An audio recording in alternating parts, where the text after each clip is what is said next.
आज बिहार दिवस है। राज्य स्थापना दिवस के मौके पर राजधानी पटना सहित मुंबई, पुणे, बेंगलुरु, हैदराबाद और गोवा सहित कई शहरों में कार्यक्रम होंगे। आज से 5 दिवसीय भव्य कार्यक्रम है और आज पहले दिन सिंगर अभिजीत भट्टाचार्य और सूफी गायिका ममता जोशी बांधेंगी समा। बिहार दिवस के मौके पर बीजेपी का स्नेह मिलन कार्यक्रम भी है। यूपी के गाजियाबाद में पूर्व केंद्रीय मंत्री राधा मोहन सिंह, गोरखपुर में केंद्रीय मंत्री नित्यानंद राय, नोएडा में संजय जायसवाल और वाराणसी में सांसद दीपक प्रकाश करेंगे स्नेह मिलन कार्यक्रम में शिरकत। बिहार के मुख्यमंत्री नीतीश कुमार की बढ़ सकती है मुश्किलें। राष्ट्रगान के अपमान को लेकर सीएम नीतीश के खिलाफ मुजफ्फरपुर कोर्ट में मुकदमा दर्ज। एक खेल कार्यक्रम के दौरान मुख्यमंत्री पर लगा है राष्ट्रगान के अनादर का आरोप।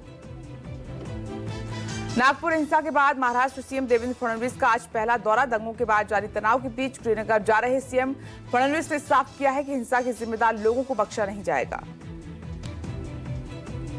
Tamil Nadu CM MK. स्टालिन ने केंद्र से परिसीमन विवाद को लेकर चेन्नई में बुलाई है अहम बैठक। आज होने वाली बैठक में दक्षिण भारतीय राज्यों के एक साथ ही स्टालिन ने पश्चिम बंगाल, उड़ीसा के पूर्व सीएम नवीन पटनायक और पंजाब के मुख्यमंत्री को भी न्योता भेजा है।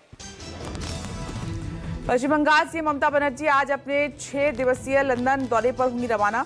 बंगाल सीएम भारतीय दूतावास के आयोजित कार्यक्रम सहित कई अहम बैठकों और कार्यक्रमों में करेंगी शिरकत। लंबे विदेश दौरे के मद्देनजर प्रशासनिक कामकाज के लिए गठित किया मंत्रियों की टास्क फोर्स।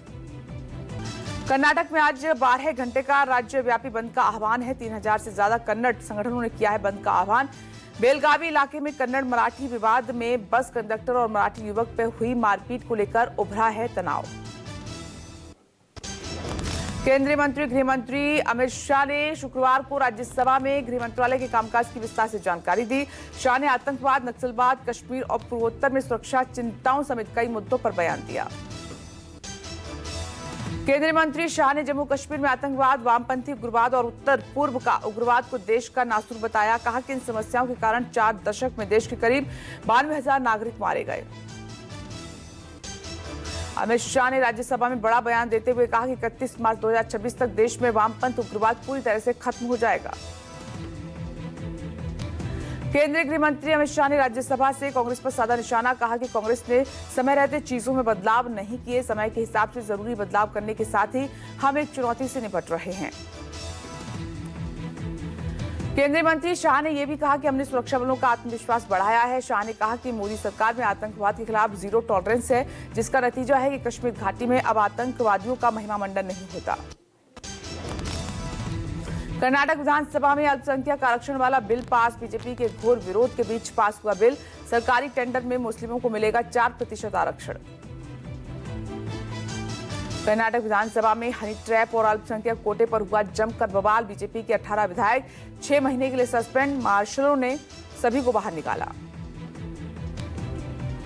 महाराष्ट्र के डिप्टी सीएम और एनसीपी नेता अजित पवार का बड़ा बयान। कहा कि मुस्लिमों को जो भी आंख दिखाएगा उसे छोड़ा नहीं जाएगा, चाहे वो कोई भी हो। शुक्रवार को अजित पवार मुंबई के इस्लाम जिमखाना में आयोजित इफ्तार पार्टी में पहुंचे थे।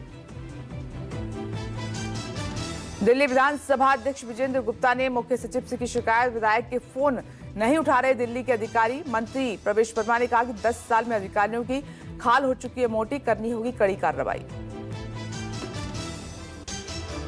पंजाब सीएम भगवंत मान की शुक्रवार शाम बुलाई बैठक का किसानों ने किया बहिष्कार। चंडीगढ़ के पंजाब भवन में प्रस्तावित बैठक से किसानों ने दूरी शंभू और खनौरी बॉर्डर पर हुई कार्रवाई के विरोध में बनाई। शंभू अंबाला राजमार्ग पर 1 साल बाद फिर से यातायात बहाल हो गया है। 13 महीने बाद हरियाणा पुलिस ने दोनों लेन खोली हैं। 19 मार्च की रात पुलिस ने शंभू और खनौरी बॉर्डर पर आंदोलन कर रहे किसानों को हटाया था। राम मंदिर पर सीएम योगी का बड़ा बयान। बोले कि राम मंदिर के लिए सत्ता चली जाए तो समस्या नहीं। आज यूपी में उपद्रव नहीं, उत्सव मनाए जा रहे हैं। हम सत्ता के लिए नहीं आए हैं। बिहार में 65% आरक्षण को 9वीं सूची में डालने की मांग को लेकर आरजेडी सांसदों का संसद के सामने प्रदर्शन। सर्वे में की थी आरक्षण की सीमा बढ़ाने की मांग। आरजेडी नेता तेजस्वी यादव आज पूर्णिया में इफ्तार पार्टी में शामिल होंगे। इफ्तार पार्टी में पूर्णिया सहित आसपास के 4 जिलों के पार्टी सांसद, विधायक और नेता भी शामिल होंगे। बिहार के बेगूसराय में बड़ी वारदात। केंद्रीय मंत्री राजभूषण के मामा को मारी गोली लगने से राजभूषण निषाद के मामा घायल। पुलिस ने 3 अपराधियों को गिरफ्तार किया।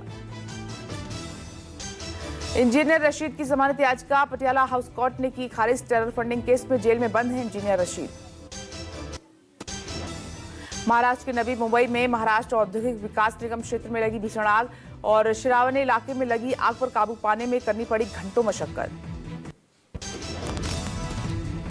नॉर्थ कोरिया के शासक किम जोंग ने शुक्रवार को रूस के सुरक्षा अधिकारी से मुलाकात की है और प्योंगयांग में हुई 2 घंटे की इस मुलाकात में यूक्रेन युद्ध सहित कोरियाई प्रायद्वीप के सुरक्षा मसलों पर चर्चा की गई।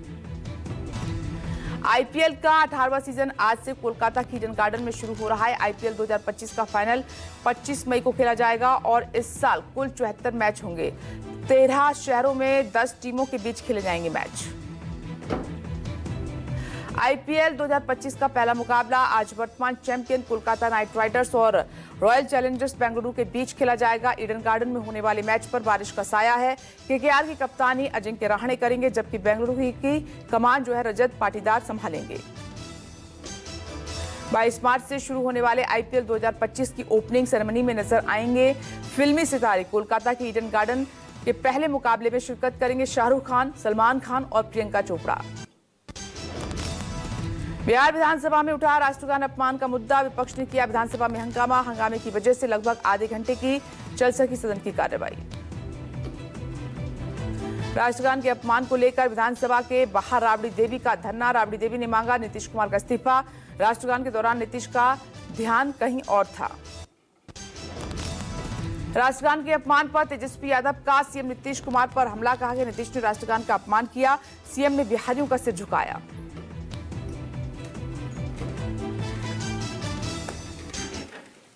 का अपमान किया है। हम बिहारी होने के नाते हम शर्मिंदा हैं। हम लोगों का शर्म से माथा बिहारियों का नीतीश कुमार जी ने झुकाने का काम किया है। माननीय मुख्यमंत्री तेजस्वी ने कहा कि नीतीश कुमार अचेत अवस्था में है, देश से माफी मांगे। नीतीश कुमार राष्ट्रगान का अपमान पूरी तरह से अनुचित है, दुर्भाग्यपूर्ण है।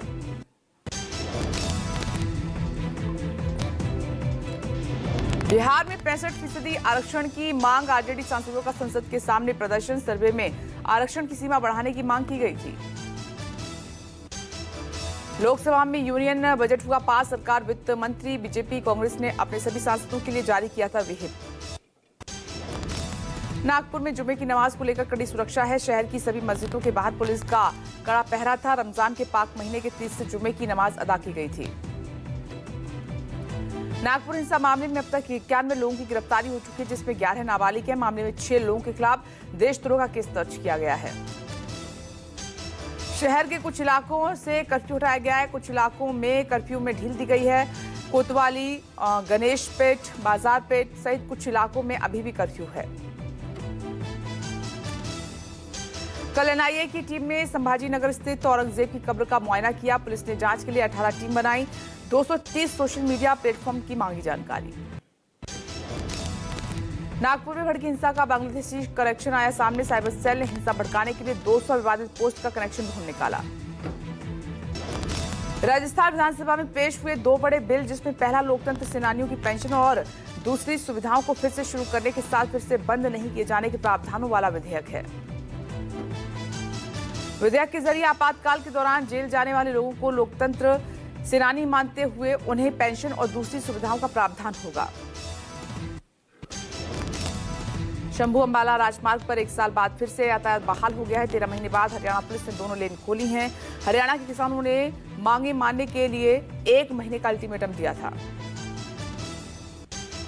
19 मार्च की रात पुलिस ने शंभू और खनौरी बॉर्डर पर आंदोलन कर रहे किसानों को हटा दिया था। इसे लेकर पंजाब के सभी जिलों में किसानों ने प्रदर्शन किया था।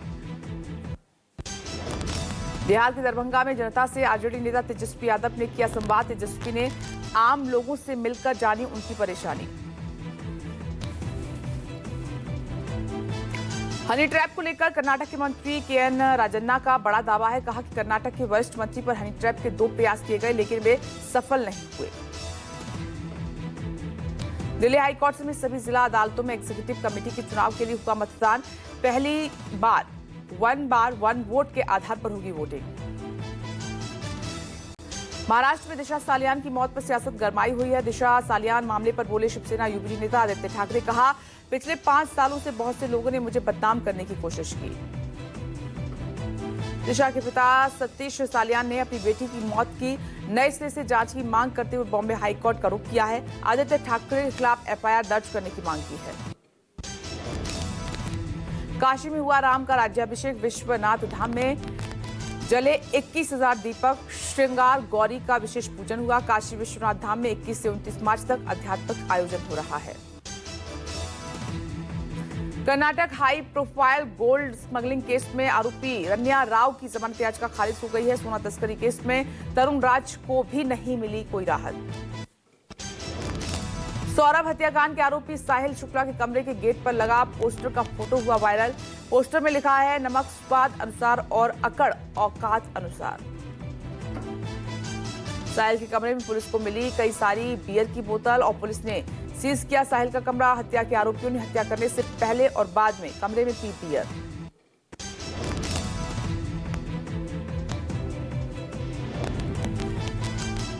दिल्ली के छावला इलाके में नहर में युवती की लाश मिलने से मचा हड़कंप। पुलिस ने जांच के बाद युवती की हत्या के आरोपी आसिफ को किया गिरफ्तार।